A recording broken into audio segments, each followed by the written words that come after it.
Hladna noć u Fort Sillu.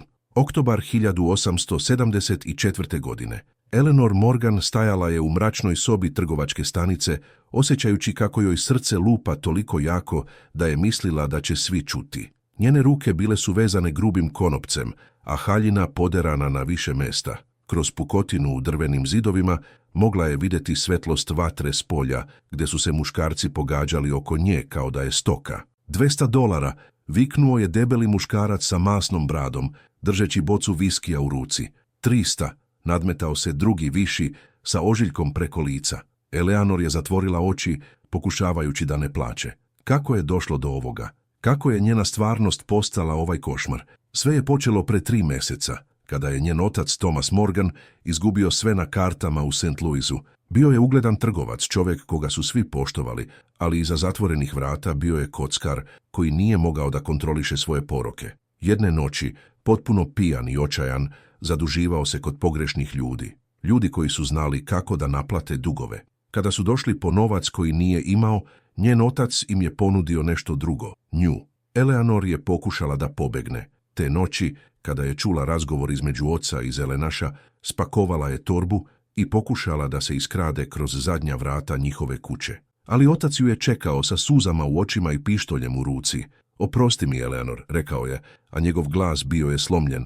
Nemaš pojma kakvi su ovo ljudi, ubiće nas oboje ako ne ispoštujem dogovor. Radije bih umrla, vrištala je, pokušavajući da prođe pored njega, ali bio je jači. Udario ju je prvi put u životu i predao je muškarcima koji su čekali ispred. Posljednje što je vidjela bila je njegova figura koja se srozavala na pod dok su je vukli u noć. Putovanje do Fort Silla trajalo je 3 nedelje. Vozili su je u kočiji sa još 4 žene, sve u sličnoj situaciji. Jedna je bila mlada Meksikanka imenom Rosa, prodana od strane svog muža da bi isplatio dugove. Druga je bila starija žena, Marta, koja je odbila da priča o tome kako je tu završila. Treća i četvrta bile su sestre, blizanke, Elizabeth i Margaret, otete sa farme njihove porodice u Kansasu. Kažu da nas vode u Fort Sill, šapnula je Rosa jedne noći dok su svi stražari spavali. Tamo trgovci prodaju žene ratnicima, kovcezima, svima koji plate. Apači ratnici, upitala je Eleanor, osjećajući kako joj se stomak steže od straha. I njima također, potvrdila je Rosa. Čula sam priče, neki tretiraju žene kao robinje, drugi, neki kažu da su čak i gori. Eleanor nije mogla da spava te noći. Apače ratnici, divljaci, tako su ih zvali u novinama St. Louisa. Muškarci koji su živjeli po planinama i pustinjama, koji su se borili protiv američke vojske godinama, koji su bili nepokoreni i opasni. Sada je stajala u ovoj mračnoj sobi, slušajući kako muškarci vani cenkaju njen život. $400 i uzimam je večeras, viknuo je neko. Vrata sobe naglo su se otvorila. Ušao je visoki muškarac sa tankim brkovima i skupim odelom. Bio je to Richard Thornton, trgovac koji je organizovao ovu užasnu aukciju. Lepe oči, rekao je posmatrajući Eleanor, kao da je konj na vašaru. Vlasulja bit će sljedeća. Pripremi se. Molim vas, prošaptala je Eleanor, mržeći koliko je njen glas zvučao slomljeno. Ne činite ovo. Ja sam kći trgovca. Imam porodicu. Tvoja porodica te je prodala, prekinuo ju je hladno Thornton. Sada si roba, što pre to prihvatiš bolje će biti za tebe. Izvukao ju je napolje, pred grupu od 30 ili 40 muškaraca. Neki su bili beli trgovci i razbojnici. Neki su bili kovcezi, također tu da trgovinom dobiju žene za svoja plemena. I onda, na ivici svetlosti vatre, Eleanor ih je videla. Apače ratnici. Bilo ih je 5, svi odeveni u tradicionalne odore sa koznom i perjem, lica oštro isecana, oči tamne i neprozirne. Držali su se odvojeno od drugih, sa ponosom koji je bio očigledan čak i u njihovoj tišini. Gospodo, povikao je Thornton, ova lepotica je Eleanor Morgan, 23 godine, zdrava i jaka. Počinjemo sa $500. 500, odmah se javio debeli muškarac, 600, nadmetnuo se drugi. Eleanor je pokušala da gleda u zemlju, da ne vidi alčne poglede muškaraca, ali onda je osjetila nešto drugačije. Pogled koji nije bio pun žudnje ili gramzivosti. Podigla je glavu i srela oči jednog od apače ratnika. Bio je najudaljeniji od grupe, visok i snažan, sa dugom crnom kosom koja mu je padala preko ramena. Za razliku od drugih koji su vikali i nadmetali se, on je stajao mirno. posmatrajući je sa intenzitetom koji joj je uzeo dah. Nije bilo mržnje u tom pogledu, ni požude. Bilo je nešto drugo, nešto što nije mogla da identifikuje. 700, nastavio je nadmetanje. 800. Thornton se smešio, zadovoljan. Imamo 800, ima li više? Tišina. 800 prvi put, 800 drugi, $1000. Glas je došao iz pozadine, dubok i čvrst. Svi su se okrenuli. Usamljeni Apache ratnik je progovorio prvi put te večeri. Thornton je izgledao iznenađeno, ali brzo se oporavio. $1000. Imam ponudu od $1000. Može li neko više? Muškarci su mrmljali među sobom, ali niko nije nadmašio ponudu. $1000 bila je ogromna suma, više nego što je većina njih mogla da priušti. $1000 prvi put, drugi put, prodato Apache ratniku. Eleanor je osjetila kako joj se noge kolabaju. Prodana. Život prodat za $1000, nekome čije ime nije ni znala, nekome iz kulture koju nije razumela. Apache ratnik je prišao Thorntonu, izvukao kesu sa novcem i izbrojao zlatnike i srebrnjake. Thornton je pažljivo brojao, kimnuo zadovoljno, zatim gurnuo Eleanor prema njenom novom vlasniku. Ona je tvoja, Indijanče, čuvaj je dobro. Ratnik nije odgovorio. Uhvatio je Eleanor za ruku, ali ne grubo. Bio je njegov dodir čvrst, ali ne bolan. Poveo ju je prema konjima koji su bili vezani na ivici kampa. Molim vas, je pokušala je Eleanor ponovo. Ne znam vaše običaje, ne govorim vaš jezik. On se okrenuo i prvi put ga je videla izbliza pri svetlosti vatre. Bio je mlađi nego što je mislila, možda 30 godina. Lice mu je bilo oštro i lepo na divlji način, sa ožiljcima koji su pričali priče o bitkama. Ali njegove oči nisu bile okrutne. Ne govoriš, rekao je na engleskom, njegov naglasak težak, ali razumljiv. Sada ideš sa mnom. Boriš se, bit ćeš vezana. Ne boriš se, neću te povredi. Bilo je to upozorenje ili obećanje. Eleanor nije bila sigurna. Pomogao joj je da uzjaše na konja, zatim seo iza nje. Njegov konj je bio lep Mustang, crn kao noć, sa belom mrljicom na čelu. Eleanor je osjetila toplinu njegovog tela iza sebe, čvrst i prisutan. Dok su jahali od Fort Silla, Eleanor je osjećala suze koje joj teku niz obraze. Sve što je poznavala bilo je iza nje. Njen dom, njen život, njena sloboda. Sada je bila vlasništvo ovog nepoznatog ratnika, vođena u nepoznato. Put je trajao satima.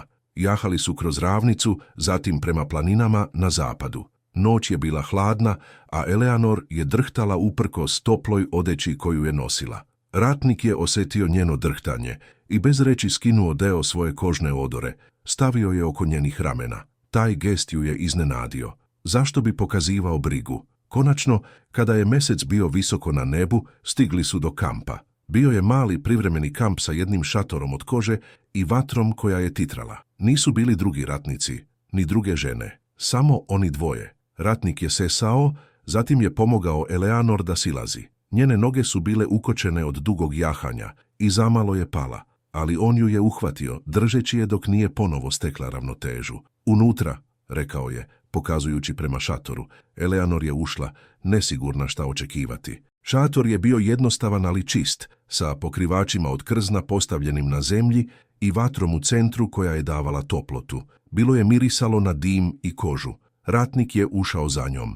Eleanor je instinktivno zakoračila unazad, osjećajući paniku koja joj se penje u grlo. Ovo je bio trenutak koji se bojala. Prva noć sa ovim strancem koji ju je kupio kao robu, ali on nije prišao. Umjesto toga, seo je na drugu stranu vatre, posmatrajući je. Ime, rekao je pokazujući na sebe. Čak Mongvi. Ti zoveš? Časka.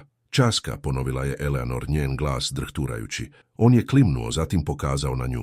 Ime? Eleanor, rekla je tiho. Eleanor Morgan. Eleanor, ponovio je pažljivo, sabijajući slogove. Dobro ime. Zatim je ustao i Eleanor je pomislila da je došao trenutak, ali on je samo izvukao krzno, doneo joj ga i stavio pored nje. Spavaš, rekao je, pokazujući na krzno. Ja, pokazao je na drugu stranu šatora, tamo. Eleanor je posmatrala sa nevericom. Vi nećete, ne večeras, rekao je Časka, njegove oči ozbiljne. Ti uplašena, ja ne diram uplašene žene, ti spavaš, sutra govorimo. Sa tim rečima otišao je na svoju stranu šatora, okrenuo se od nje i pokrio se svojim krznom. Eleanor je stajala u tišini. potpuno zbunjena. Ovaj muškarac je platio $1000 za nju. Imao je svako pravo po zakonima te divlje zemlje da uradi sa njom šta god je želeo. Ali umjesto toga davao joj je prostor, davao joj je vreme. Polako je sela na krzno koje joj je dao još uvek u čudu. Kroz pukotinu u šatoru mogla je vidjeti zvezde koje su svetlele jasno na noćnom nebu. Iste zvezde koje je posmatrala iz prozora svoje sobe u St. Louisu pre nego što se njen svet raspao. Zatvorila je oči, ali san nije dolazio lako. Previše pitanja je kružilo u njenom umu. Ko je bio ovaj muškarac? Zašto ju je kupio? I najvažnije od svega, šta će biti sa njom sada? Dok je vatra polako gasila, Eleanor je konačno zaspala, iscrpljena od emotivnog dana. Nije znala da je Časka ostao budan celu noć, posmatrajući ulaz šatora, čuvajući je od svega što bi moglo da joj naškodi. I nije znala da je njena stvarnost, iako drastično drugačija, upravo postala mnogo komplikovanija nego što je ikada mogla zamisliti. Ptica je pevala kada se Eleanor probudila. Sunce je već bilo visoko i kroz šator je ulazila svetlost koja je bojila sve u toplu zlatnu boju. Nekoliko sekundi, samo nekoliko dragocenih sekundi, zaboravila je gde je. Pomislila je da je još u svom krevetu u St. Louisu, da će čuti očev glas koji je poziva na doručak. Ali onda je osjetila tvrdost zemlje ispod sebe, miris dima i kože. I sva stvarnost se vratila poput udarca pesnice u stomak. Bila je u Apache kampu, prodata, vlasništvo ratnika imenom Časka. Brzo je sedela, tražeći ga pogledima. Nije bio u šatoru. Vatra je bila ponovo zapaljena i na njoj je vrio lonac sa nečim što je mirisalo iznenađujuće dobro. Pored nje je bio složen čist komad tkanine i činija sa vodom. Eleanor je oklevala, zatim uzela tkaninu. Bila je gruba, ali čista. Oprala je lice hladnom vodom, osjećajući kako je osvežava. Prsti su joj drhtali dok je to činila. Sve je bilo tako surrealno. Zvuk koraka je naterao da se ukrijuti. Haska je ušao u šator, noseći svež plen, kunića. Njegove oči su je brzo pregledala, kao da provjerava da li je dobro, zatim je klimnuo i počeo da priprema meso. Jela? Upitao je pokazujući na lonac. Eleanor je shvatila da je gladna, vrlo gladna. Nije jela od prethodnog dana. Da, rekla je tiho. Časka je uzeo činiju, napunio je varivom i doneo joj. Oklevajući, uzela je činiju. Njene oči su se srele sa njegovim na trenutak i vidjela je nešto u njima što je nije očekivala.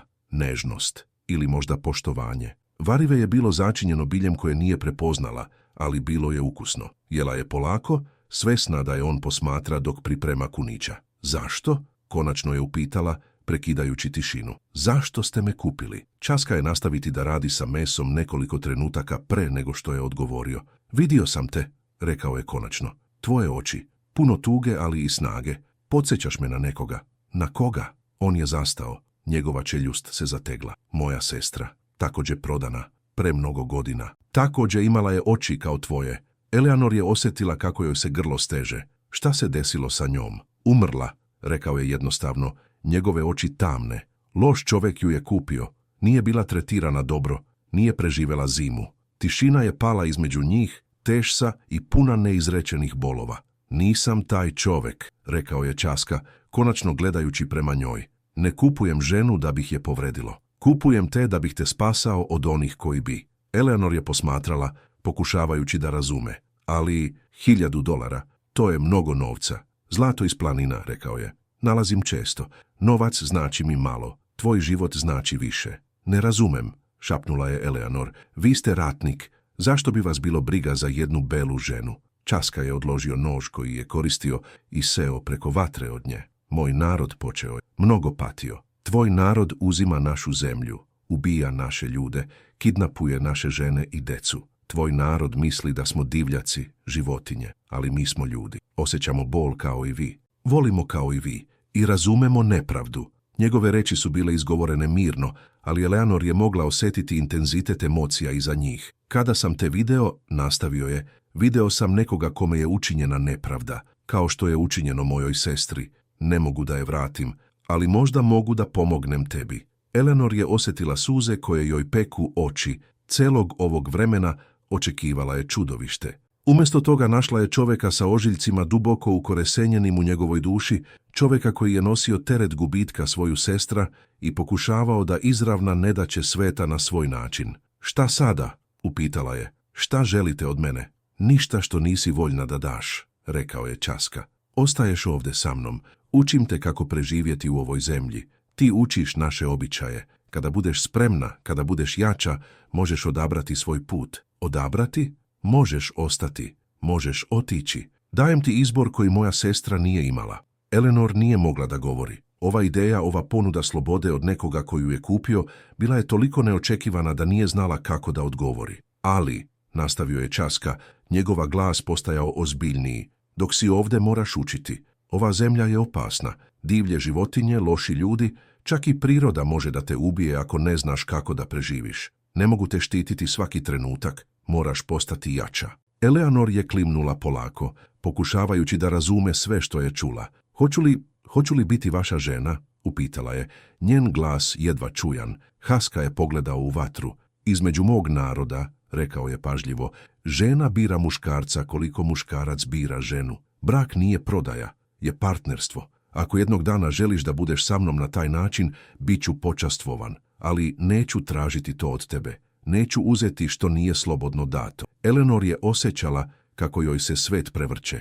Sve što je znala o Apache ljudima, sve priče o divljaštvu i okrutnosti, sudarali su se sa stvarnošću ovog muškarca koji je sedeo preko puta nje, nudeći joj poštovanje koje njen sopstveni otac nije. Ostatak dana proveli su u tišini, svako izgubljen u vlastitim mislima. Haska ju je naučio kako da održava vatru, kako da pripremi meso, kako da prepozna otrovne biljke od onih koje su bile jestive. Eleanor je učila pažljivo, shvatajući da je svaka lekcija mogla značiti razliku između života i smrti u ovoj nemilosrdnoj zemlji. Dok je sunce zalazilo, farbajući nebo u nijanse crvene i naranđaste, Eleanor je posmatrala horizont. Negde tamo, daleko, bio je St. Louis. Bio je njen otac čovjek koji ju je izdao. Bila je njena stara stvarnost, zauvek izgubljena. Ali ovdje, u ovom malom kampu sa usamljenim Apache ratnikom koji ju je kupio ne iz požude već iz sažaljenja, možda je postojala prilika za novi početak. Težak, zastrašujući, nesiguran početak, ali možda, samo možda, početak koji bi mogao da vodi ka nečem što se približava slobodi. Dok se noć spuštala, Eleanor se umotala u krzno koje joj je Časka dao i zagledala se u zvezde. Nije znala šta donosi budućnost, ali po prvi put od kada ju je otac prodao, osjećala je nešto što je pomislila da je zauvek izgubila. Osjećala je nadu. Hladna noć u Fort Sillu. Oktobar 1874. godine. Eleanor Morgan stajala je u mračnoj sobi trgovačke stanice, osjećajući kako joj srce lupa toliko jako da je mislila da će svi čuti. Njene ruke bile su vezane grubim konopcem, a haljina poderana na više mesta. Kroz pukotinu u drvenim zidovima mogla je vidjeti svetlost vatre s polja, gdje su se muškarci pogađali oko nje kao da je stoka. $200, viknuo je debeli muškarac sa masnom bradom, držeći bocu viskija u ruci. 300, nadmetao se drugi, viši, sa ožiljkom preko lica. Eleanor je zatvorila oči pokušavajući da ne plače. Kako je došlo do ovoga? Kako je njena stvarnost postala ovaj košmar? Sve je počelo pre 3 meseca, kada je njen otac, Thomas Morgan, izgubio sve na kartama u St. Louisu. Bio je ugledan trgovac, čovjek koga su svi poštovali, ali iza zatvorenih vrata bio je kockar koji nije mogao da kontroliše svoje poroke. Jedne noći, potpuno pijan i očajan, zaduživao se kod pogrešnih ljudi. Ljudi koji su znali kako da naplate dugove. Kada su došli po novac koji nije imao, njen otac im je ponudio nešto drugo, nju. Eleanor je pokušala da pobegne. Te noći, kada je čula razgovor između oca i zelenaša, spakovala je torbu i pokušala da se iskrade kroz zadnja vrata njihove kuće. Ali otac ju je čekao sa suzama u očima i pištoljem u ruci. Oprosti mi, Eleanor, rekao je, a njegov glas bio je slomljen. Nemaš pojma kakvi su ovo ljudi, ubiće nas oboje ako ne ispoštujem dogovor. Radije bih umrla, vrištala je, pokušavajući da prođe pored njega, ali bio je jači. Udario ju je prvi put u životu i predao je muškarcima koji su čekali ispred. Posljednje što je vidjela bila je njegova figura koja se srozavala na pod dok su je vukli u noć. Putovanje do Fort Silla trajalo je 3 nedelje. Vozili su je u kočiji sa još 4 žene, sve u sličnoj situaciji. Jedna je bila mlada Meksikanka imenom Rosa, prodana od strane svog muža da bi isplatio dugove. Druga je bila starija žena, Marta, koja je odbila da priča o tome kako je tu završila. Treća i četvrta bile su sestre, blizanke, Elizabeth i Margaret, otete sa farme njihove porodice u Kansasu. Kažu da nas vode u Fort Sill, šapnula je Roza jedne noći, dok su svi stražari spavali. Tamo trgovci prodaju žene ratnicima, kovcezima, svima koji plate. Apači ratnici, upitala je Eleanor, osjećajući kako joj se stomak steže od straha.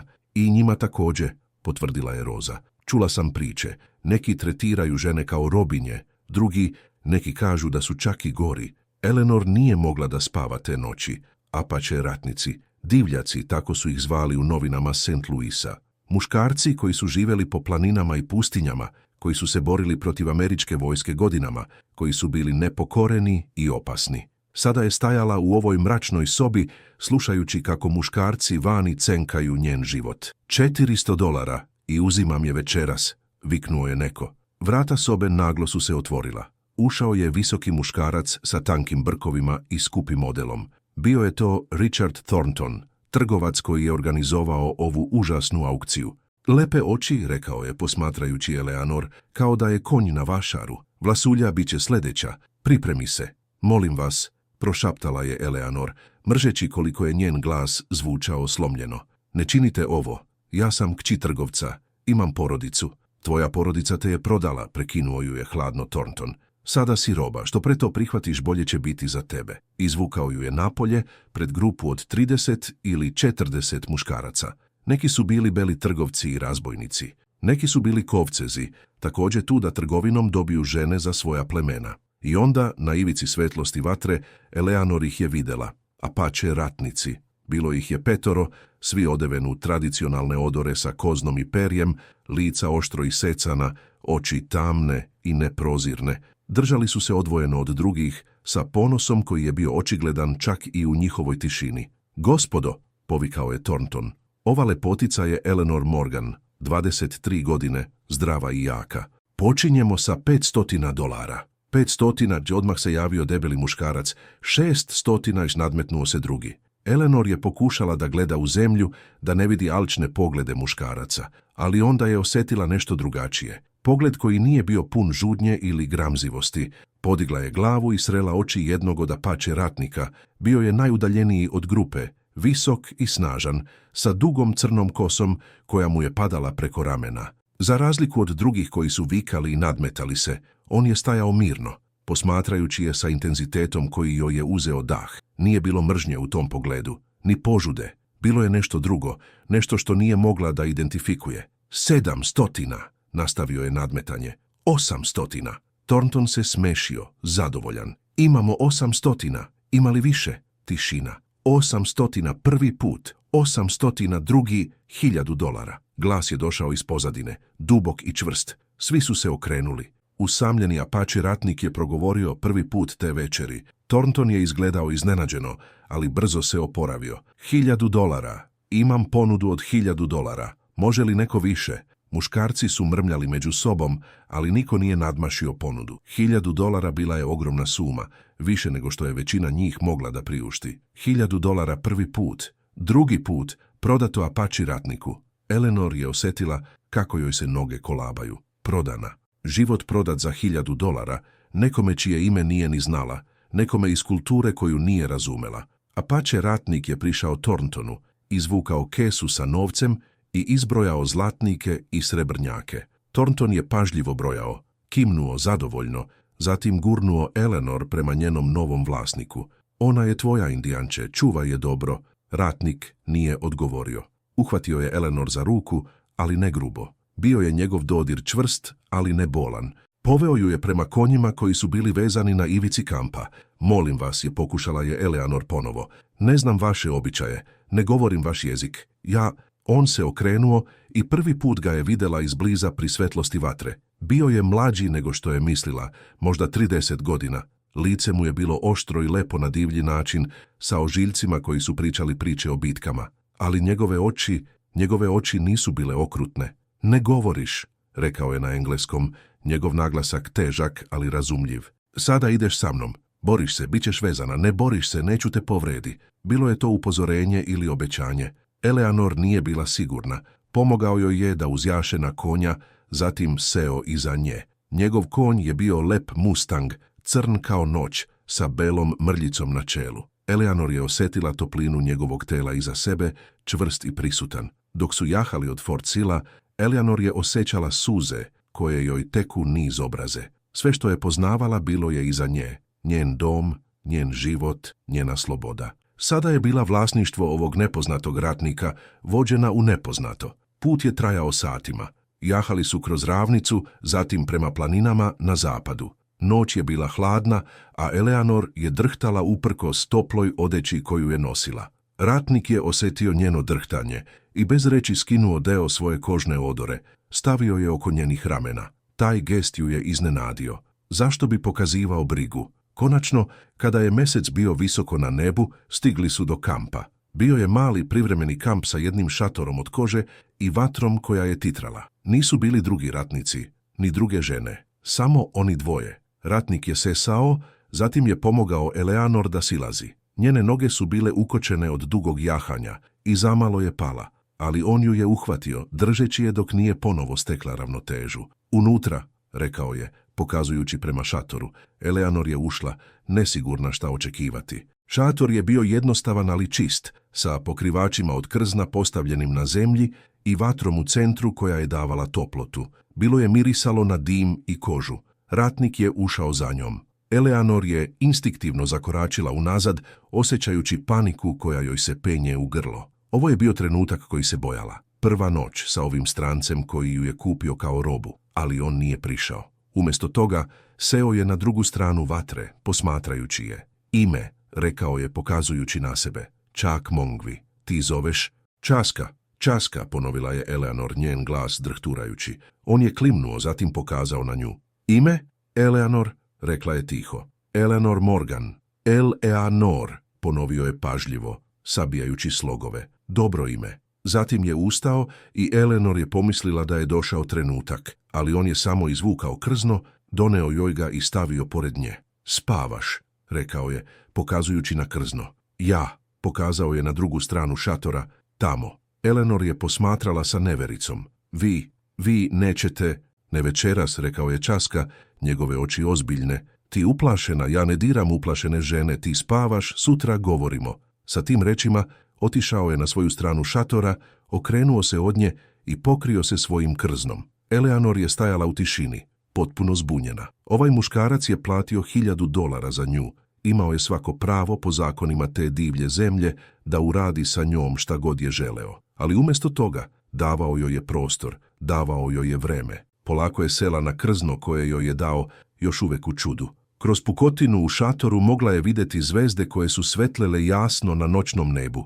Iste zvezde koje je posmatrala iz prozora svoje sobe u St. Louisu pre nego što se njen svet raspao. Zatvorila je oči, ali san nije dolazio lako. Previše pitanja je kružilo u njenom umu. Ko je bio ovaj muškarac? Zašto ju je kupio? I najvažnije od svega, šta će biti sa njom sada? Dok je vatra polako gasila, Eleanor je konačno zaspala, iscrpljena od emotivnog dana.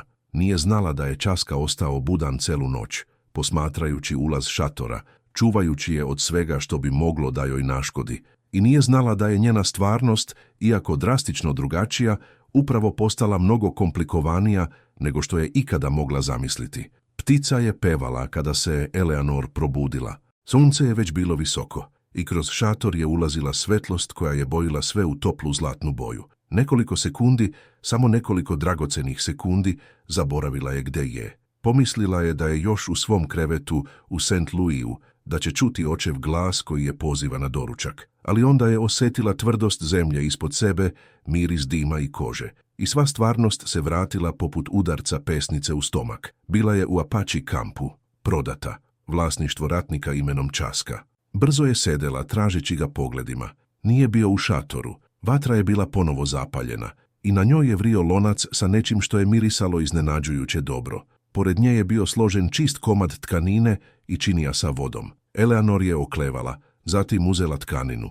Bila je gruba, ali čista. Oprala je lice hladnom vodom, osjećajući kako je osvežava. Prsti su joj drhtali dok je to činila. Sve je bilo tako surrealno. Zvuk koraka je naterao da se ukrijuti. Haska je ušao u šator, noseći svež plen, kunića. Njegove oči su je brzo pregledala, kao da provjerava da li je dobro, zatim je klimnuo i počeo da priprema meso. Jela?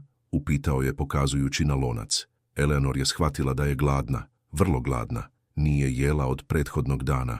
Da, rekla je tiho. Časka je uzeo činiju, napunio je varivom i doneo joj. Oklevajući, uzela je činiju. Njene oči su se srele sa njegovim na trenutak i vidjela je nešto u njima što je nije očekivala. Nežnost ili možda poštovanje. Varive je bilo začinjeno biljem koje nije prepoznala, ali bilo je ukusno. Jela je polako, svesna da je on posmatra dok priprema kunića. Zašto? Konačno je upitala, prekidajući tišinu. Zašto ste me kupili? Časka je nastaviti da radi sa mesom nekoliko trenutaka pre nego što je odgovorio. Vidio sam te, rekao je konačno. Tvoje oči, puno tuge, ali i snage. Podsjećaš me na nekoga. Na koga? On je zastao. Njegova čeljust se zategla. Moja sestra, također prodana, premnogo godina. Također imala je oči kao tvoje. Eleanor je osjetila kako joj se grlo steže. Šta se desilo sa njom? Umrla, rekao je jednostavno, njegove oči tamne. Loš čovjek ju je kupio. Nije bila tretirana dobro, nije preživela zimu. Tišina je pala između njih, tešsa i puna neizrečenih bolova. Nisam taj čovjek, rekao je Časka, konačno gledajući prema njoj. Ne kupujem ženu da bih je povredilo. Kupujem te da bih te spasao od onih koji bi. Eleanor je posmatrala, pokušavajući da razume. Ali $1000, to je mnogo novca. Zlato iz planina, rekao je. Nalazim često. Novac znači mi malo. Tvoj život znači više. Ne razumem, šapnula je Eleanor. Vi ste ratnik. Zašto bi vas bilo briga za jednu belu ženu? Časka je odložio nož koji je koristio i seo preko vatre od nje. Moj narod, počeo je, mnogo patio. Tvoj narod uzima našu zemlju, ubija naše ljude, kidnapuje naše žene i decu. Tvoj narod misli da smo divljaci, životinje, ali mi smo ljudi. Osjećamo bol kao i vi. Volimo kao i vi i razumemo nepravdu. Njegove reči su bile izgovorene mirno, ali Eleanor je mogla osjetiti intenzitet emocija iza njih. Kada sam te video, nastavio je, video sam nekoga kome je učinjena nepravda, kao što je učinjeno mojoj sestri. Ne mogu da je vratim, ali možda mogu da pomognem tebi. Eleanor je osjetila suze koje joj peku oči. Celog ovog vremena očekivala je čudovište. Umjesto toga našla je čovjeka sa ožiljcima duboko ukoresenjenim u njegovoj duši, čovjeka koji je nosio teret gubitka svoju sestra i pokušavao da izravna nedaće sveta na svoj način. Šta sada? Upitala je. Šta želite od mene? Ništa što nisi voljna da daš, rekao je Časka. Ostaješ ovdje sa mnom. Učim te kako preživjeti u ovoj zemlji. Ti učiš naše običaje. Kada budeš spremna, kada budeš jača, možeš odabrati svoj put. Odabrati? Možeš ostati. Možeš otići. Dajem ti izbor koji moja sestra nije imala. Eleanor nije mogla da govori. Ova ideja, ova ponuda slobode od nekoga koju je kupio, bila je toliko neočekivana da nije znala kako da odgovori. Ali, nastavio je Časka, njegova glas postajao ozbiljniji. Dok si ovdje moraš učiti. Ova zemlja je opasna. Divlje životinje, loši ljudi, čak i priroda može da te ubije ako ne znaš kako da preživiš. Ne mogu te štititi svaki trenutak. Moraš postati jača. Eleanor je klimnula polako, pokušavajući da razume sve što je čula. Hoću li biti vaša žena? Upitala je. Njen glas jedva čujan. Haska je pogledao u vatru. Između mog naroda, rekao je pažljivo, žena bira muškarca koliko muškarac bira ženu. Brak nije prodaja, je partnerstvo. Ako jednog dana želiš da budeš sa mnom na taj način, bit ću počastvovan, ali neću tražiti to od tebe. Neću uzeti što nije slobodno dato. Eleanor je osjećala kako joj se svet prevrće. Sve što je znala o Apache ljudima, sve priče o divljaštvu i okrutnosti, sudarali su se sa stvarnošću ovog muškarca koji je sedeo preko puta nje, nudeći joj poštovanje koje njen sopstveni otac nije. Ostatak dana proveli su u tišini, svako izgubljen u vlastitim mislima. Haska ju je naučio kako da održava vatru, kako da pripremi meso, kako da prepozna otrovne biljke od onih koje su bile jestive. Eleanor je učila pažljivo, shvatajući da je svaka lekcija mogla značiti razliku između života i smrti u ovoj nemilosrdnoj zemlji. Dok je sunce zalazilo, farbajući nebo u nijanse crvene i narandžaste, Eleanor je posmatrala horizont. Negde tamo, daleko, bio je St. Louis. Bio je njen otac čovjek koji ju je izdao. Bila je njena stara stvarnost, zauvek izgubljena.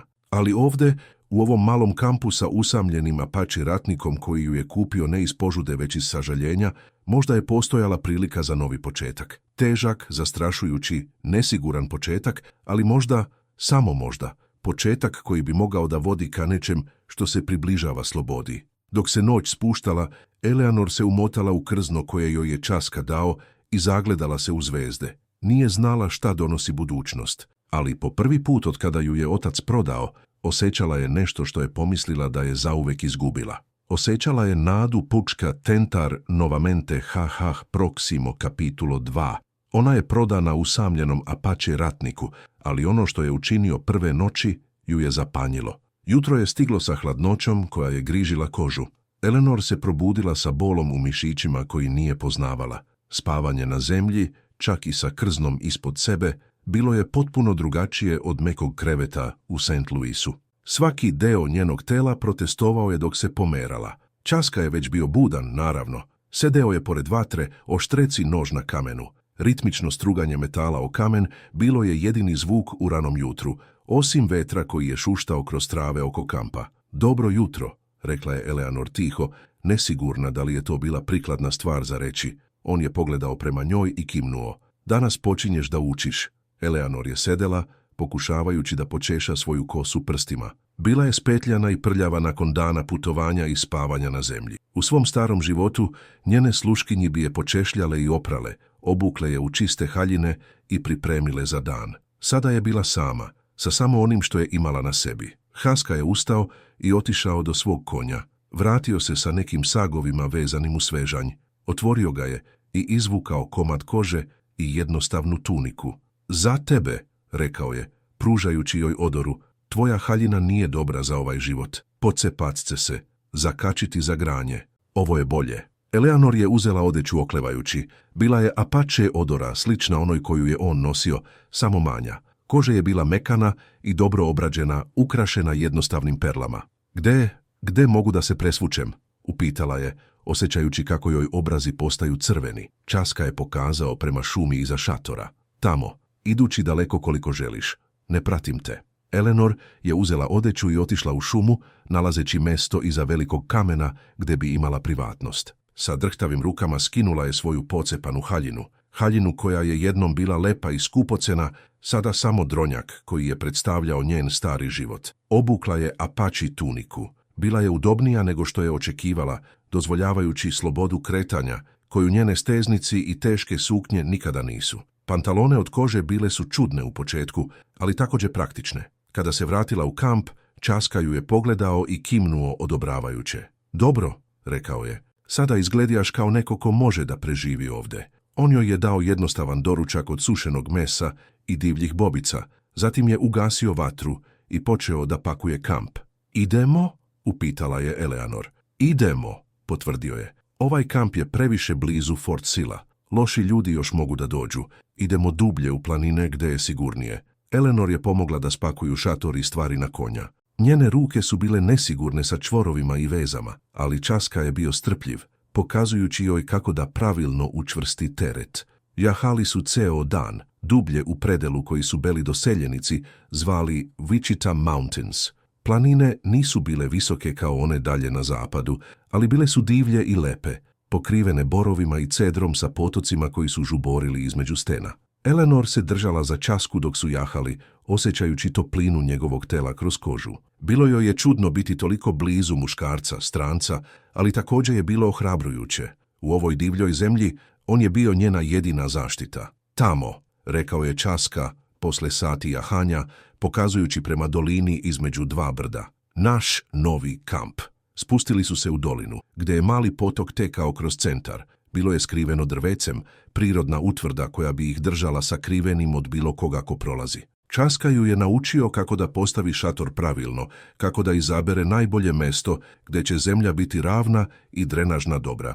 Eleanor je učila brzo, shvatajući da je svaka lekcija važna za njen opstanak. Dok su radili, Časka je počeo da govori više nego pre. Moj narod, rekao je dok je učvršćivao kolac u zemlju, ne živi u velikim gradovima kao tvoj narod. Živimo u malim grupama, krećući se sa godišnjim dobima, prateći plene, nalazeći najbolje mesto za svaki deo godine. Zašto niste sa vašim plemenom sada? Upitala je Eleanor. Njegova čeljust se zategla.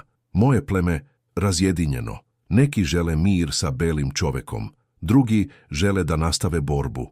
Ja ne pristajem ni sa jednom stranom, zato sam sam. To mora biti usamljeno, rekla je Eleanor tiho. On je pogledao prema njoj, nešto mekše u njegovim očima. Bilo je tišina između njih bila je nabijenja nečim što Eleanor nije mogla da imenuje. Okrenula se natrag ka svom radu, osjećajući toplinu u grudima koja nije imala veze sa suncem. Te popodne, Časka je počeo da je uči lovačkim veštinama. Pokazao joj je kako da čita tragove životinja na zemlji, kako da prepozna sveže tragove od starih, kako da razume gde su životinje otišle i zašto. Vidi ovde, rekao je, klečeći pored niza otisaka u blatu pored potoka. Jelen, ženka, prošla jutros. Vidiš kako je otisak duboko ovde. Stala je da pije. Eleanor je klečala pored njega, pažljivo posmatrajući.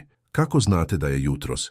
Otisak je još oštar, nije eroziran od vetra ili vode i vidi ovu vlagu. Dodirnuo je ivicu otiska. Još nije se osušila. Pre 2, možda 3 časa. Eleanor je bila fascinirana načinom na koji je čitao zemlju kao da je knjiga. Svaki trag, svaki slomljeni grančica, svaki poremećaj u lišću, pričao je priču za one koji su znali kako da gledaju. U tvom svetu, rekao je Časka, ustajući, ljudi čitaju papir sa markama. U mom svetu čitamo zemlju, oba su jezici, samo različiti. Dok je dan prolazio, Eleanor je shvatila koliko je bila neznalica o pravom svetu. Ceo njen život bila je zaštićena, držana u luksuznim sobama, učena da svira klavir i izveze, ali ništa korisno za opstanak. Ovde u divljini sva ta obrazovanja su bila beskorisna, ali Časka je bio strpljiv nastavnik. Pokazao joj je koje biljke su bile jestive, koje su mogle da leče rane, koje su bile otrovne. Naučio ju je kako da pripremi kožu, kako ne bi se kvarila, kako da napravi konopac od vlakana biljaka. Zašto mi ovo pokazujete? Upitala je Eleanor te večeri dok su sedeli pored vatre. Zašto ulažete toliko vremena da me učite? Časka je posmatrao plamen nekoliko trenutaka pre nego što je odgovorio. Moja sestra, rekao je tiho, nije znala ništa o preživljavanju kada je prodata. Bila je mlada, samo 15 godina. Čovjek koji ju je kupio nije je učio, nije je hranio dobro. Kada je zima došla nije znala kako da se zagreje, kako da nađe hranu. Umrla je od gladi i hladnoće. Njegov glas je bio ravan, ali Eleanor je mogla čuti bol ispod površine. Nisam bio tamo da je zaštitim, nastavio je. Nisam bio tamo da je naučim. Sada si ti ovde. Neću napraviti istu grešku. Eleanor je osjetila suze koje su joj napunile oči. Žao mi je zbog vaše sestre. Njeno ime bilo je Kimimela, rekao je Časka. Znači leptir. Bila je tako lepa, uvek se smejala. Kada je umrla, deo mene je također umro. Eleanor je poželjela da kaže nešto, nešto što bi moglo da ublaži njegov bol, ali nije bilo reči. Umjesto toga, protegnula je ruku kroz vatru i dotakla njegovu ruku. Časka je pogledao dole na njen dodir, zatim prema njoj. Njihove oči su se srele i u tom trenutku Eleanor je osjetila nešto što je promenilo. Hvala, šapnula je. Hvala što me spašavate. On je okrenuo svoju ruku i uhvatio njenu nežno. Hvala ti što dozvoljavaš da te spasavam. Te noći dok je Eleanor ležala na svom krznu, razmišljala je o Kimimeli, devojci koju nikada nije upoznala, ali kojoj je dugovala svoj život. Razmišljala je o Časki, čoveku koji je bio označen kao divljak od njenog naroda, ali koji je pokazivao više čovečnosti od mnogih civilizovanih ljudi koje je poznavala. I razmišljala je o sebi, o tome ko je bila i ko postaje. Eleanor Morgan iz St. Louisa umirala je. Na njenom mestu rađao se neko novi, neko jači. Sljedeća 3 dana bila su puna učenja. Haska ju je naučio kako da pali vatru bez čelika i kamena, korišćenjem samo luka za izvlačenje i drveta. Bilo je naporno, njena ruka su postala žuljasta, ali konačno, kada je vidjela prvu varnicku koja se pretvorila u plamen, osjećala je ponos kao nikada pre. Naučio ju je kako da napravi zamku za zečeve i veverice, kako da postavi udice u potoku za ribu. Naučio ju je kako da se tiho kreće kroz šumu, kako da njeno stopalo roluje od pete do prsta, kako ne bi slomila grančice. Učiš brzo, rekao je jedne večeri, očiti odobravanjem u njegovom glasu. Eleanor se osmehnula. otkrivajući da je pohvala od njega značila više nego sve pohvale koje je ikada primila na svojim lekcijama klavira. Jednog dana, dok je Eleanor skupljala drvo za ogrev blizu kampa, čula je nešto, šušanje u žbunju koje nije bilo od vetra.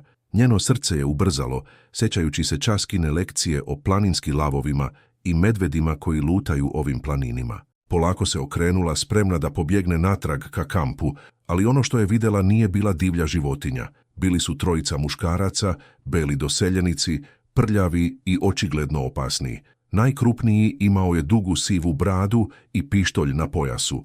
Drugi je bio mlađi, sa ožiljkom preko oka. Treći je bio mršav i nervozan, stalno gledajući oko sebe. Pa, rekao je bradati čovjek, otključavajući širok, mastni osmeh. Šta imamo ovdje? Lepu vlasuljku daleko od doma. Eleanor je zakoračila unazad. Njena ruka se instinktivno kretao prema nožu koji joj je Časka dao i koji je nosila na pojasu. Ja nisam sama, rekla je, pokušavajući da održi svoj glas čvrstim. Moj, zastala je, nesigurna kako da nazove Časku. Moj muž je blizu. Tvoj muž? Muškarac se nasmejao. Ne vidim nikakvog muža. Vidim samo tebe. Oni su počeli da se približavaju, formirajući polukrug oko nje. Eleanor je znala da ne može da pobegne od sva trojice. Njeno srce je udaralo toliko jako da je mislila da će eksplodirati. Ostavite me na miru, rekla je izvlačeći nož. Upozoravam vas. Oho, ona ima nož, rugao se mlađi čovjek sa ožiljkom. Plaši me, Ben. Ben, bradati muškarac, je nastavio da se približava. Polako sad, draga. Ne želimo da te povredimo. Samo želimo malo druženja. Eleanoru je zahvatila panika.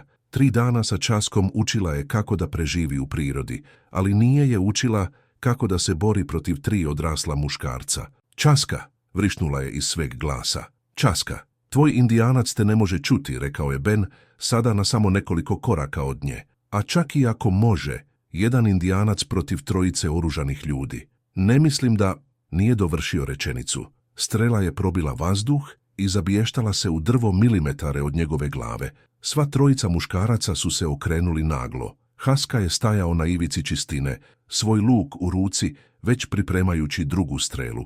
Njegova lice bilo je potpuno mirno, ali njegovi oči su govorile sa jezivom supremnošću. Ovo nije bio čovjek koji je učio Eleanor kako da pali vatru. Ovo je bio ratnik. Idite, rekao je Časka, njegov glas nizak i opasan. Idite sada, ili sljedeća strela neće promašiti. Ben je pogledao prema svojim drugarima, zatim natrag ka Časki.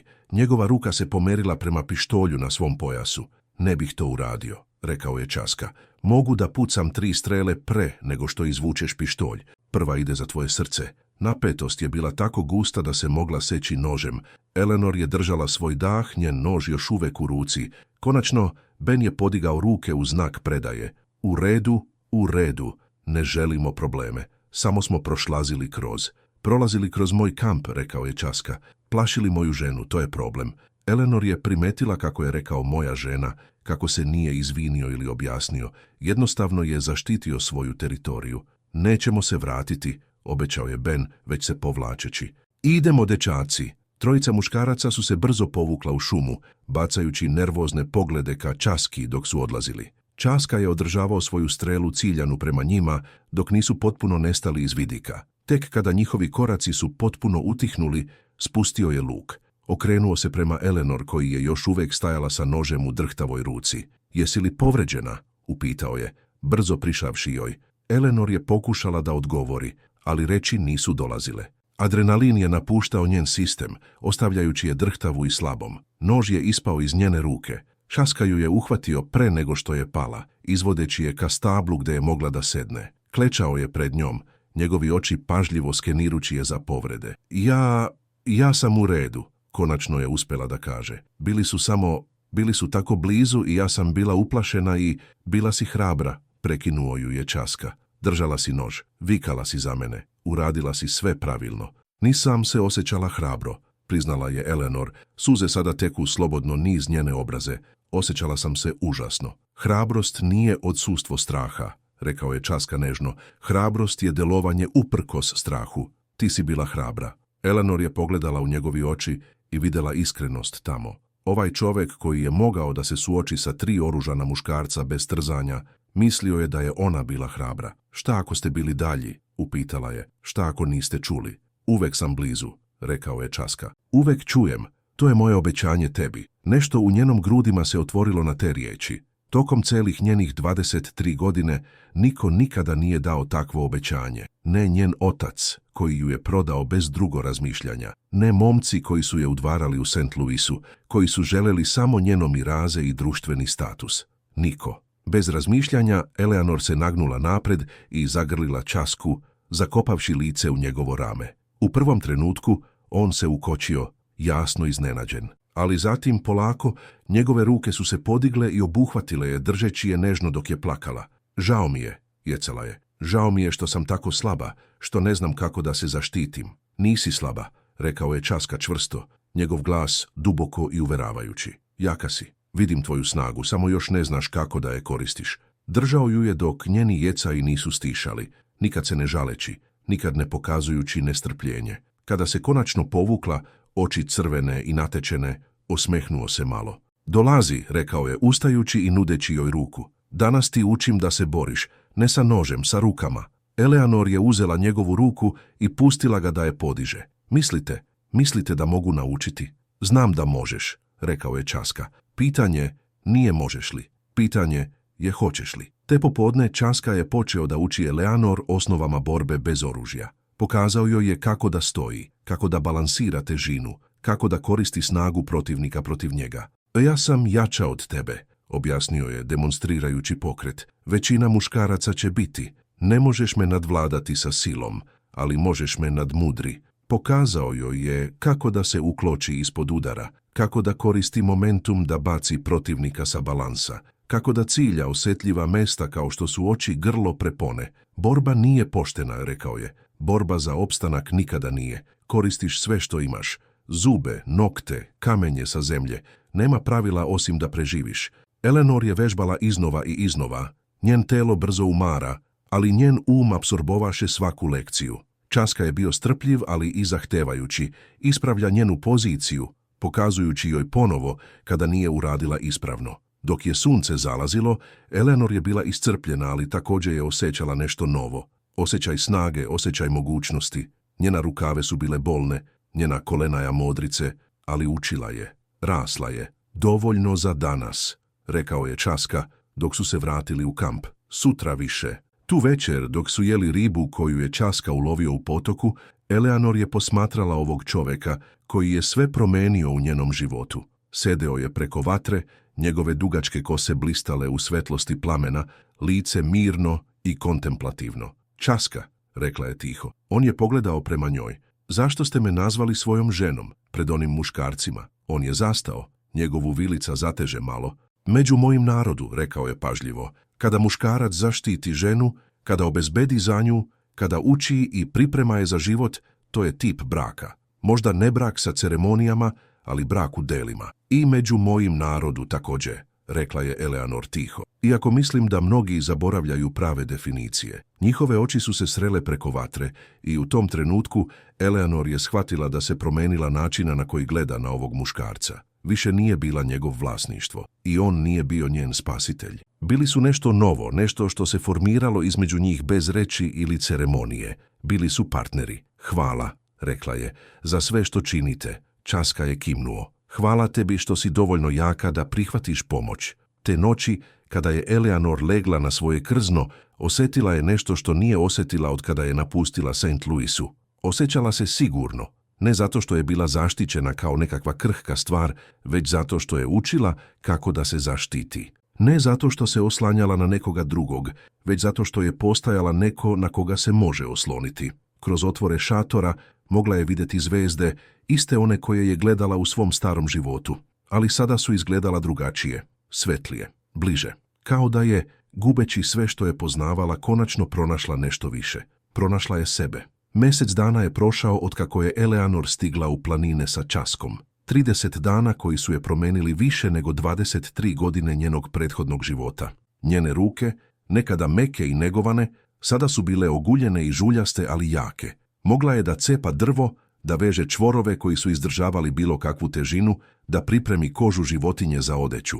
Njeno telo, nekada pritisnuto steznikom i ograničeno teškim suknjama, sada je bilo vitko i snažno u apačiji odeći. Mogla je da trči satima bez odmora, da se penje po strmim stenama, da nosi terete koji bi je presrušili. Ali najveća promjena nije bila fizička. Bila je u njenom umu, u načinu na koji je gledala na svet. Jutro je bilo hladno, magla se dizala iz doline, dok je Eleanor palila vatru. Časka nije morao da joj više pokazuje kako to da uradi. Njene ruke su se kretale samostalno, postavljajući suho drvo u piramidu, stvarajući trut od kore breze, vuceći luk brzo i precizno dok prvi dim nije zamirisao vazduh. Dobro, rekao je Časka, izlazeći iz šatora. Nosio je svoj lovački luk i tobolac strela. Danas idemo dalje. Vreme je da vidiš više ove zemlje. Eleanor je ustala obrisavši prašinu sa svojih ruku. Koliko daleko? 2 dana jahanja, odgovorio je. Postoji mesto, posebno mesto. Želi da ti pokažem. Bilo je nešto u njegovom glasu, nešto mekše nego obično, što je učinilo da Eleanor osjeti toplotu u grudima. Spakovali su kamp brzo i efikasno, njihovi pokreti usklađeni nakon nedelja rada zajedno.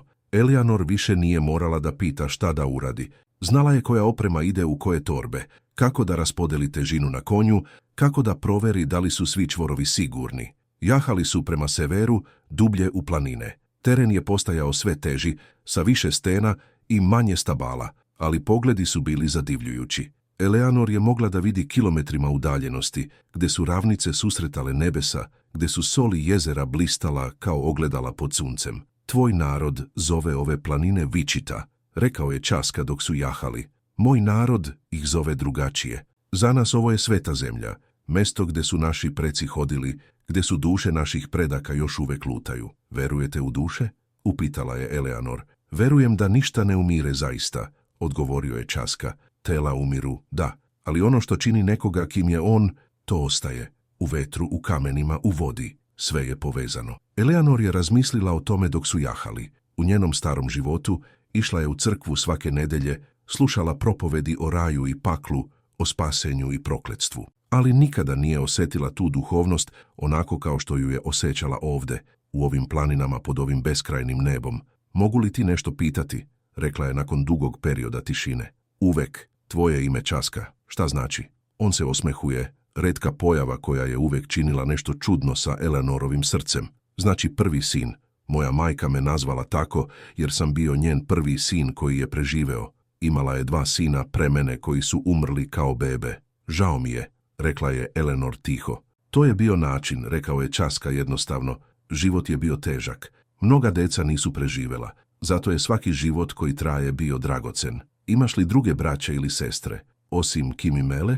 Njegova čeljust se zateže pri pominju imena njegove sestre. Imao sam mlađeg brata, Pajta, ubijen u bici sa belim vojnicima pre 5 godina, imao je 18 godina. Časka. Eleanor se nagnula napred, stavljajući ruku na njegovo rame. Tako mi je žao. Toliko si izgubio. Izgubio sam, priznao je njegova glasna grubo, ali svaki gubitak me naučio nečemu. Kimi Mela me naučila da zaštitim one koji ne mogu da se zaštite sami. Pajtah me naučio da je život kratak i da svaki trenutak mora biti življen potpuno. Eleanor je shvatila da je to bila lekcija koju je i ona učila. Pre samo mjesec dana njen život je bio strog i predvidljiv, pun društvenih pravila i očekivanja. Sada, svaki dan je donosio nove izazove, nove lekcije, nove trenutke, koji su se osjećali stvarnije nego bilo šta što je ranije doživela. Tog popodneva stigli su do reke koja se kotrljala kroz kanjon. Voda je bila kristalno čista, hladna i osvežavajuća. Časka je sesao i pomogli Eleanor da siđe. Odmarat ćemo ovde, rekao je. Konj treba vodu, a mi trebamo da pojedemo. Dok je Časka odvezivao opremu, Eleanor je otišla do reke.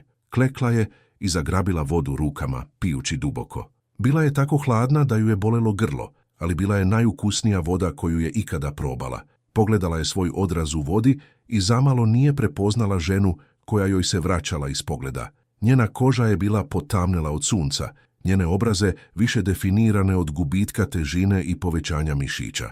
Njena kosa, koju je nekada nosila u složenim frizurama, sada je bila zapletena u jednostavnu pletenicu koja joj je padala niz leđa, ali najveća razlika bila je u njenim očima. Nekada su bile pune sumnje i straha, sada su bile ne samo uveren tačno, ali bilo je snage u njih koje pre nije bilo.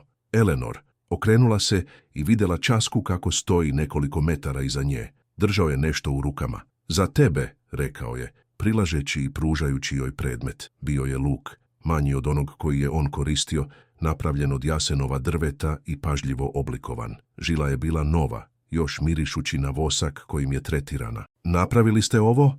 Upitala je Eleanor uzimajući luk sa strahopoštovanjem. Radio sam na tome noćima dok si spavala, rekao je Časka. Vreme je da naučiš da lovi. Nož je dobar, ali luk je bolji. Možeš loviti sa distancom, možeš se braniti bez približavanja opasnosti. Eleanor je držala luk, osjećajući težinu i balans. Bio je savršen, napravljen tačno za njenu veličinu i snagu. Ne znam šta da kažem, šapnula je. Ne kažeš ništa, odgovorio je Časka. Učiš da ga koristi. To je zahvalnost koju želim. Te popodne Časka je počeo da je uči lukobateljstvu. Postavio je mete od kore drveta na različitim distancama, pokazao joj kako da drži luk, kako da povuče žilu, kako da cilja.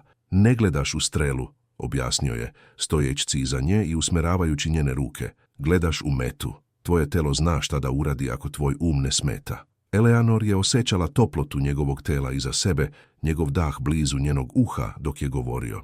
Učinilo ju je nervoznom na način koji nije imalo veze sa lukom i strelama. Pokušaj, rekao je koračajući unazad. Eleanor je duboko udahnula, fokusirajući se na metu.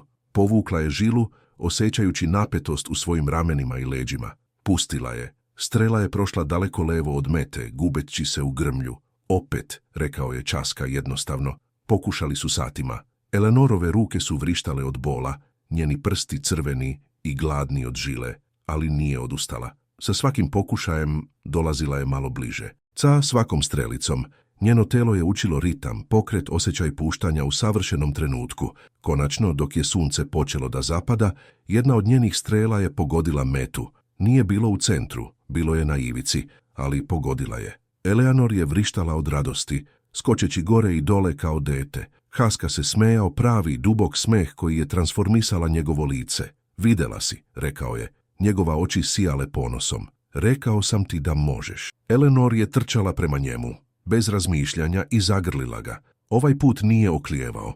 Njegove ruke su odmah obuhvatile njoj, dižući je sa zemlje i vrteći je u krugu. Kada je spustio, ostali su tako, njeni oči gledaju gore u njegovo lice samo centimetara od njenog. Eleanor je mogla da vidi svaki detalj njegovih crta, ožiljak iznad njegove leve obrve, način na koji su njegove trepavice bile duže nego što je mislila, toplotu u njegovim tamnim očima. Eleanor, rekao je tiho, njegov glas dubok i pun nečega što je učinilo da joj srce lupa brže. Da, ja, započeo je, zatim se zaustavili. Pogledao je dole u nju još jedan trenutak, nešto borbeničko u njegovom izrazu, zatim je nežno pustio je i koracio unazad. Trebamo paliti vatru, rekao je njegov glas sada kontrolisano. Biće hladno večeras. Eleanor je klimnula, pokušavajući da ignoriše osjećaj razočaranja u grudima. Šta je bio on na ivici reći? I zašto je prestao? Te večeri sedeli su pored vatre u nelagodnoj tišini. Časka je delovao uznemiren. Njegov pogled stalno lutao prema Eleanor, zatim odlazio. Eleanor nije znala šta da kaže, kako da probije ovu čudnu napetost koja se izgradila među njima. Konačno Časka je progovorio. Sutra, rekao je, stignu na mesto koje sam hteo da ti pokažem. Onda moramo da razgovaramo. O čemu? Upitala je Eleanor, osjećajući nervozu kako joj se steže u stomaku. O tebi, o meni. O šta je ovo postalo? Eleanor je htjela da pita više, ali nešto u njegovom izrazu ju je zaustavilo. Umjesto toga klimnula je. U redu, sutra. Spavala je slabo tu noć, njeni um je bio pun pitanja i nervoze.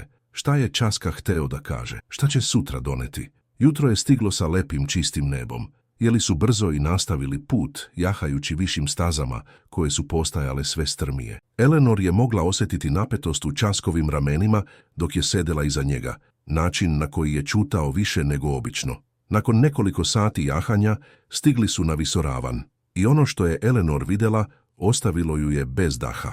Bila je dolina, mala i skrivena, okružena visokim stenama, ali to nije bio samo bilo kakva dolina. Tlo je bilo pokriveno divljim cvecem, hiljadama njih, u svakoj boji koju je mogla da zamisliti.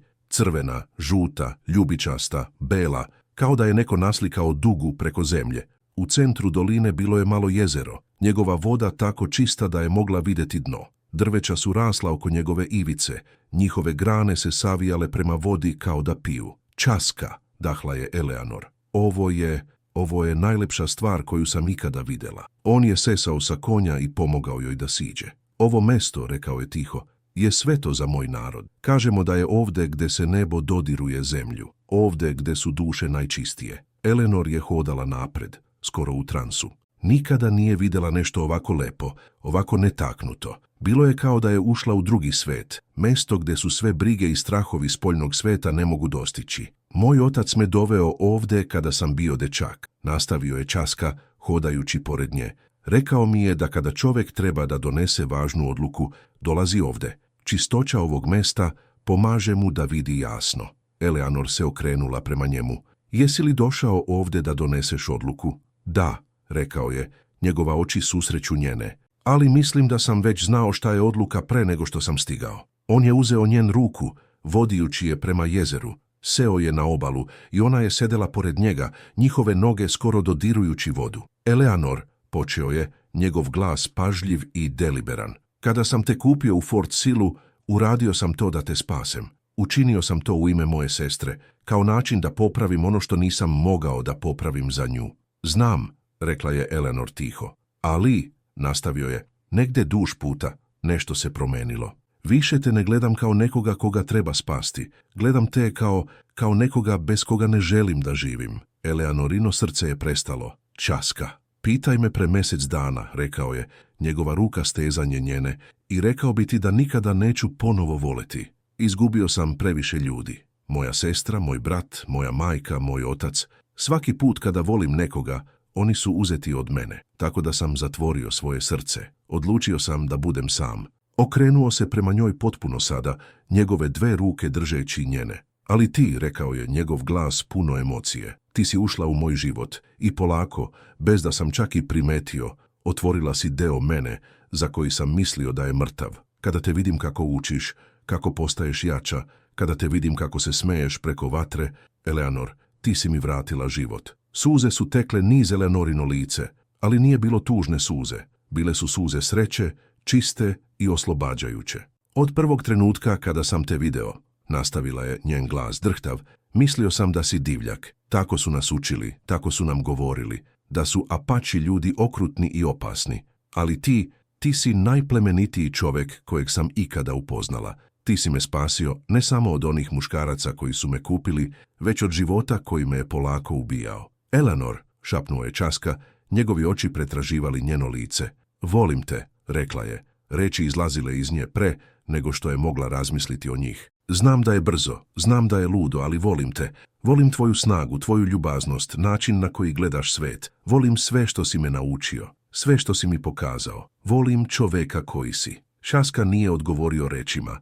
Umjesto toga podigao je ruku i nežno okrsao suzu sa njenog obraza. Zatim polako, davajući joj svako vreme da se povuče ako je želela, nagneo se napred. Njihov poljubac bio je nežan u početku, opipavajući i nesiguran. Ali zatim Eleanor se nagnula, njene ruke se dizale da dodiruju njegovo lice i poljubac se produbio. Sve između njih, sve neizogovoreno tokom proteklih nedjelja, izlivalo se u taj trenutak. Kada se konačno razdvojili, oboje su disali teško. Časka je naslonio čelo na njeno, njegov oči zatvorene. Mislio sam, rekao je grubo, da nikada neću osjetiti ovo ponovo. Nisam mislio da zaslužujem. Zaslužuješ, rekla je Eleanor čvrsto. Zaslužuješ svaku sreću, svaku ljubav koju svet može dati. On je otvorio oči, gledajući u nju sa takvim intenzitetom da ju je učinilo breathless. Među mojim narodom, rekao je, kada muškarac i žena odluče da budu zajedno, postoji ceremonija. Jednostavna, ali značajna. Razmenjuju dareovi, govore svoje obećanju pred velikim duhom i svojom zajednicom. Nemamo zajednicu ovdje, ukazala je Eleanor. Imamo ovo mesto, rekao je Časka, gledajući oko sebe na dolinu cveća. Imamo nebo i zemlju kao svedoke. To je dovoljno.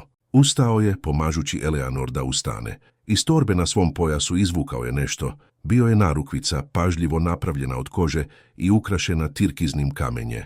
Ovo je pripadalo mojoj majci, rekao je. Nosila ga je svaki dan svog života. Kada je umrla, čuvao sam ga čekajući na pravog čovjeka kome da ga dam. Uzeo je Eleanorinu ruku i vezao narukvicu oko njenog zgloba. Bilo je savršeno, kao da je napravljeno za nju. Dajem ti ovo, rekao je svečano, kao obećanje. Obećanje da ću te štititi, ali ne čuvati. Obećanje da ću te poštovati kao partnera, ne kao vlasništvo. Obećanje da ću stajati pored tebe u dobrim vremenima i lošim, sve dok naše srca još uvek bivaju. Eleanor je pogledala dole na narukvicu, zatim natrag na Časku. Nije imala ništa da mu da u zamenu, nikakav fizički predmet, ali imala je nešto drugo. Dajem ti svoje srce, rekla je, njene reči jednostavne, ali dupe ozbiljne. Ne deo njega, već sve. Dajem ti svoju snagu, svoju lojalnost, svoju ljubav. Obećavam da budem uz tebe, da učim od tebe, da rastem sa tobom. Obećavam da te volim sa svom sobom, svaki dan koji nam je dodeljen. Časka je uzeo njene ruke u svoje, njegove oči sjajne od suza koje nije pustio da padnu. Pod ovim nebom, rekao je njegov glas noseći se preko tihe doline, pred duhovima koji hodaju ovom svetom zemljom, uzimam te za svoju ženu. Pod ovim nebom, ponovila je Eleanor, pred svim što je sveto uzimam te za svog muža. Poljubili su se ponovo, ovaj put bez ustručavanja, bez sumnje. Bio je to poljubac koji je zapečatio njihovo obećanje, koji je spojio njihove živote na način koji nijedna ljudska ceremonija ne bi mogla. Kada su se razdvojili, Časka ju je uzeo u naručje, podižući je sa zemlje i vrteci je u krugu. Eleanor se smejala, pravi, radosni smeh koji je odzvanjao dolinom.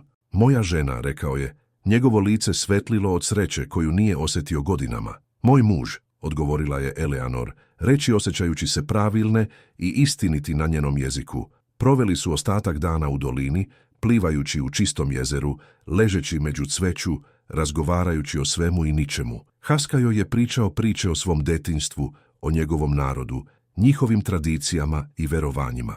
Eleanor je delila priče o njenom životu u St. Louisu, ali sad oni su se osjećali kao priče o nekom drugom, nekoga ko više nije postojala. Dok je sunce počelo da zapada, farbaju nebo u nijanse rožičasta i zlatnih, Časka je postavio šator blizu jezera.